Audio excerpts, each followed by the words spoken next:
जय श्री राम, जय माता दी। मित्रों, आज हम चर्चा करेंगे एक ऐसे पर्व की जिसे केवल उत्सव ही नहीं बल्कि धर्म की विजय का प्रतीक कहा जाता है। जी हाँ, हम बात कर रहे हैं दशहरे अर्थात विजयादशमी की। यह पर्व केवल रावण दहन या शोभा यात्रा तक सीमित नहीं है, बल्कि इसके पीछे गूढ़ आध्यात्मिक, वैदिक और पौराणिक रहस्य जुड़े हुए हैं। आज के वीडियो में हम शास्त्रीय प्रमाणों से जानेंगे कि दशहरे पर क्या करना चाहिए और क्या नहीं करना चाहिए। दशहरा अर्थात विजयादशमी का पर्व क्यों मनाया जाता है, इसके पीछे कई पौराणिक आधार हैं।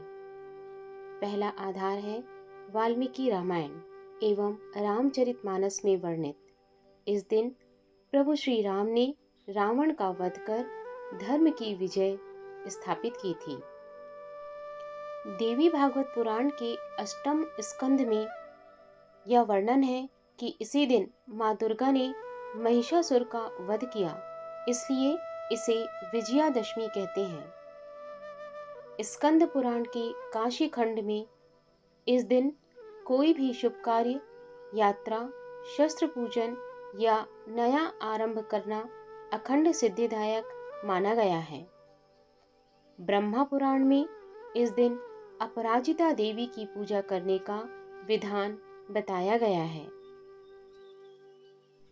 पौराणिक कथाओं के आधार पर अब हम यह जानते हैं कि दशहरे पर हमें क्या करना चाहिए।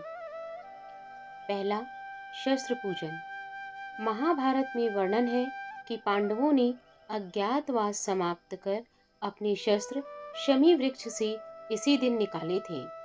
परंपरा है कि हम अपने शस्त्र, वाहन, औजार, पुस्तकें या कामकाज के उपकरणों की पूजा करें। यह संदेश देता है कि शक्ति का सदुपयोग ही धर्म है। दूसरा महत्वपूर्ण कार्य है शमी पूजन और सोना देना। पद्म पुराण में शमी को पाप नाशक कहा गया है। दशहरे पर शमी के पत्ते लेकर परिजनों को देना, सोना देना कहलाता है। यह समृद्धि और बैर नाशक का प्रतीक है। तीसरा कार्य, अपराजिता देवी पूजन। ब्रह्म पुराण के अनुसार दक्षिणाभिमुख अपराजिता देवी की पूजा करने से मनुष्य जीवन के हर संघर्ष में अजेय रहता है। चौथा कार्य, नए कार्य और यात्रा का आरंभ।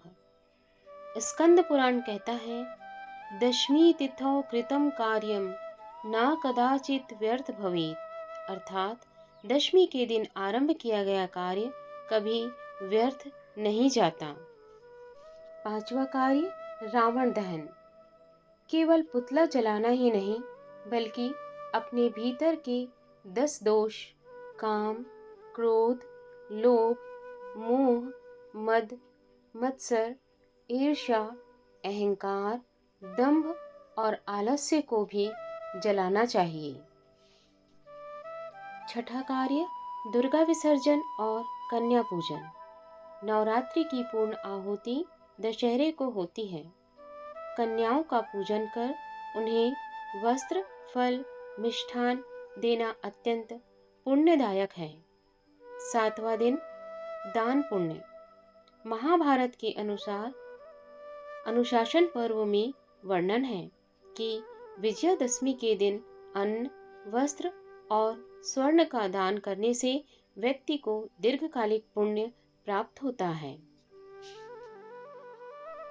कुछ ऐसे भी कार्य हैं जो विजयादशमी के अवसर पर निषेध है। पहला, नकारात्मक कार्य या अपशब्द। इस दिन किसी का अपमान, झूठ बोलना, वाद विवाद करना निषिद्ध है। मनुस्मृति कहती है, विजय दिवस पर बैर या कटु वचन कहने वाला व्यक्ति दुर्भाग्य का भागी होता है। दूसरा है शमी वृक्ष को काटना। पूजा हेतु केवल पत्तियां लेना ही शास्त्र सम्मत है। वृक्ष की कटाई व विनाश निषिद्ध है। तीसरा है नशा या मद्यपान। देवी भागवत और कालिका पुराण। देवी पूजन के दिन मद्यपान, मांस, व्यसन आदि वर्जित हैं। चौथा है शस्त्र का दुरुपयोग।